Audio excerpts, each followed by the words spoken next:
Hey everybody, welcome back to the channel. Hope you're having a fantastic day.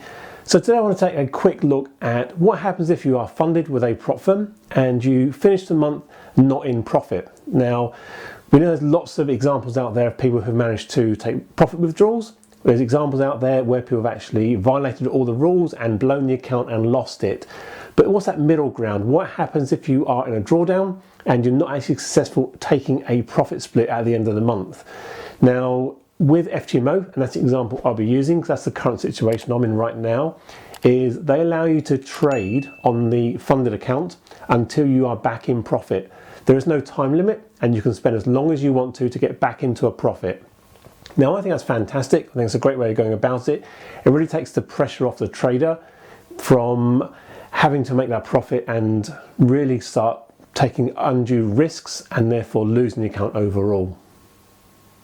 But I think why this is not spoken about is a lot of people get into that drawdown, let's say 5, 6, 7, 8% as an example, and they perceive it's easier to start another challenge and give up on the account rather than trading through it and actually getting back into profit. Now, I totally get where they're coming from. Now, if you are starting a new account, there's a bit more relaxed, there's a bit more freedom about it. You haven't got those initial thoughts in your mind of where is my risk, where am I going to break through that maximum drawdown and actually lose the account. You actually trade a bit more relaxed, a bit freer, and therefore make the profits potentially a lot easier.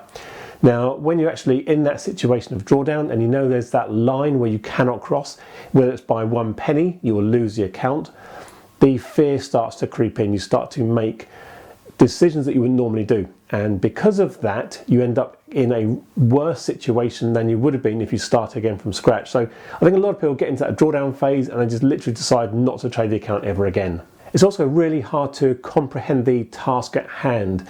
Let's say you are on a drawdown, it becomes massive, it becomes bigger. Now, if we take the problem as a whole, we break it down into small individual chunks, it's easier to manage. But a lot of people can't do that. Just see the big picture of, I'm in a significant drawdown, I'm not going to make a profit for a long time, this month or next month, then why go about it?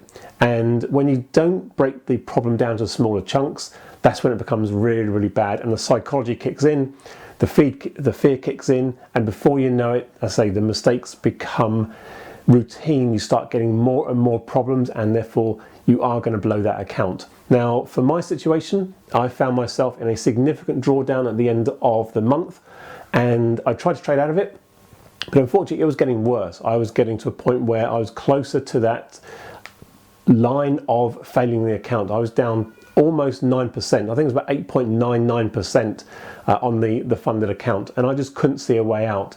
And I kept focusing on having to be back in profit by the end of the month. And as the days kept ticking along, it was getting close to the end of the month, I wasn't able to find a decent trade. I came to the realization, me personally, to extend this out for a long period of time, not look to complete this month or even the next month, try and go for the month after.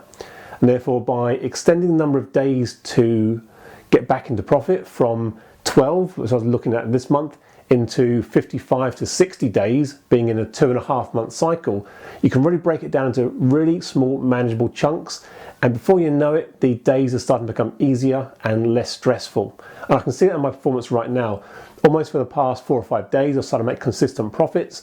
And it's at the point of, if I make those profits every single day, then I will be able to trade out of this drawdown. I know realistically, I can't trade every single day exactly the same. I know I'm not able to make the same profits every single day. But at the moment, because I'm just gaining that extra momentum, I'm allowing to let the trades run a little bit longer, let them feel for what they're about to do and hopefully make better profits.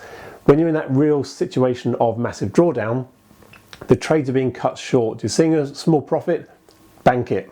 It's better to bank a profit rather than trying to take a loss. And obviously that gets into your mind, and also that becomes the repeatable pattern over and over again. Now, I did check with FTMO just to make sure that there are no time limits, and they did confirm that. So that's why I've set this into my goals for the next 2 months. That obviously then plays into my bigger plan of obviously getting other funded accounts by the side of doing this one. And it really starts to have that mindset of getting out of a hole. If you're able to get out of this hole, then getting the next level of progression is going to be so much easier. By quitting is not an answer. I don't like to give up easily. So for me, It really was finding a way of getting out of the problem, getting out of the drawdown and getting back into a profit, and not giving up on the hard work that went into this. It took me months and months to get this funded account, and I'm not going to throw it away. Even if I've got to trade for 2 to 3 months almost for no profits at all, I am going to get there. And that's obviously having the right mental attitude, the right setup, the right strategies, and just having the discipline to remain focused and get to the end goal. So I hope that's been a bit informative of what happens as a funded trader if you don't meet your targets at the end of the month and you're in a significant drawdown, and what you can do to get out of that predicament. And I know from some people who left comments, they've been down almost literally to 9.5, 9.9% and been able to turn that around.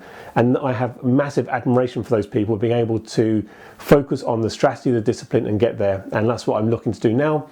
And also at the same time, get other funded accounts and get other accounts back into profit and get to that magical target of $500,000 or hopefully at the end of the year, $1 million funded. So as always, hope you enjoyed the video and I'll catch up with you again soon. Cheers.